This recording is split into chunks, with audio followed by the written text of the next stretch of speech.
श्रीलंका में साइक्लोनिक तूफान दित्वा ने जमकर तबाही मचाई।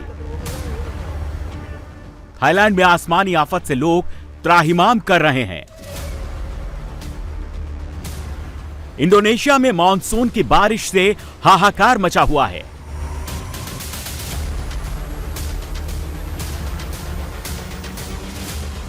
द्वीपीय देश श्रीलंका समेत साउथ ईस्ट एशिया के ज्यादातर देश इन दिनों बाढ़ की चपेट में हैं। श्रीलंका में जहां चक्रवात दित्वा ने जमकर तबाही मचाई, तो थाईलैंड और इंडोनेशिया में मौसम जमकर कहर बरपा रहा है। आसमानी आफत से इन देशों में सैकड़ों लोगों की जान जा चुकी है, जबकि भारी बारिश और बाढ़ से भी भारी नुकसान हुआ है। तबाही की ये तस्वीरें भारत के पड़ोसी देश श्रीलंका की है, जहां चक्रवाती तूफान दित्वा की वजह से हाहाकार मचा हुआ है। साइक्लोनिक तूफान ने यहां ऐसा कहर मचाया कि लोगों ने सपने में भी नहीं सोचा था। जल तबाही का यह मंजर श्रीलंका के बदुल्ला इलाके का है, जहां अभी भी चारों ओर पानी ही पानी नजर आ रहा है। बाढ़ के पानी से लोगों के घर, बिल्डिंग्स सब पानी में डूबे हुए हैं। सैलाब के बीच सिर्फ मकान का ऊपरी हिस्सा दिख रहा है। बाढ़ से सड़कों के नामो निशान मिट गए हैं। हर जगह सैलाब का डेरा है। आने जाने के लिए लोगों के पास नाव के अलावा कोई सहारा नहीं है।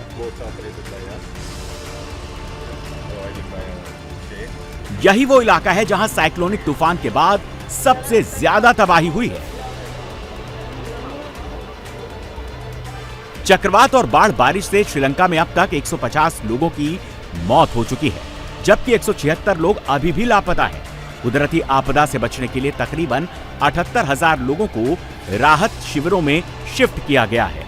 करीब 1,80,000 परिवारों पर इस आपदा का सीधे तौर पर असर पड़ा है, तो 6,47,000 लोग सीधे तौर पर प्रभावित हुए हैं। Due to ongoing cyclone situation, a total number of 179,868 families have been affected, impacting 646,567 individuals across the country. Tragically, 132 deaths have been reported, while 176 persons are still missing. We are already opened 716 safety centers to support those who displaced. According to the meteorological department, this is the first time in history.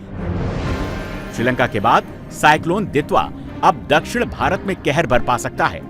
चक्रवात की दस्तक के साथ ही तमिलनाडु के तटीय इलाकों में हालात बिगड़ने लगे हैं।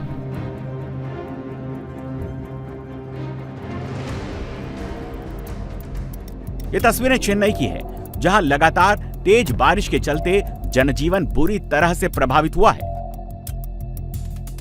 साइक्लोन दित्वा के चलते समंदर में हलचल तेज हो गई है। समंदर में पानी की ऊंची ऊंची लहरें उठ रही हैं। एहतियात के तौर पर मछुआरों समेत लोगों को समंदर से दूर रहने की चेतावनी दी गई है।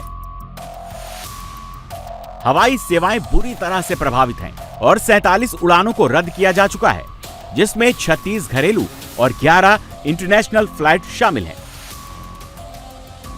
मौसम विभाग के अनुसार चेन्नई समेत कई जिलों के लिए ऑरेंज अलर्ट जारी है, जबकि एनडीआरएफ और एसडीआरएफ की टीमें हाई अलर्ट पर तैनात हैं। अगले 24 घंटे बेहद अहम माने जा रहे हैं। ये साइक्लोन वजह से, जैसे आपने बताया, heavy to extremely heavy rainfall record हुआ है तमिलनाडु का कोस्टल एरिया और पुडुचेरी वगैरह में, और आज भी नॉर्थ तमिलनाडु पुडुचेरी एरिया में heavy to extremely heavy rainfall होने का हम पूर्वानुमान कर रहे हैं, specially northern districts of coastal Tamil Nadu.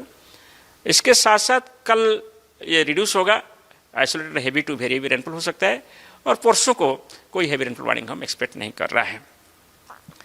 जो डेंजर है वो आज शाम तक मैक्सिमम है, इसके बाद रिड्यूस हो जाएगा और कंप्लीटली क्लियर हो जाएगा 1 तारीख के बाद। चक्रवाती तूफान को देखते हुए मौसम विभाग ने तमिलनाडु, केरल, आंध्र प्रदेश, तेलंगाना और कर्नाटक में बारिश का अलर्ट जारी किया है। तमिलनाडु के तटीय इलाकों में भारी बारिश हो रही है। मौसम विभाग ने पूरे राज्य में भारी बारिश की चेतावनी दी है। तमिलनाडु के साथ ही पुडुचेरी में भी बारिश का दौर शुरू हो चुका है। समंदर में ऊंची लहरें उठ रही हैं।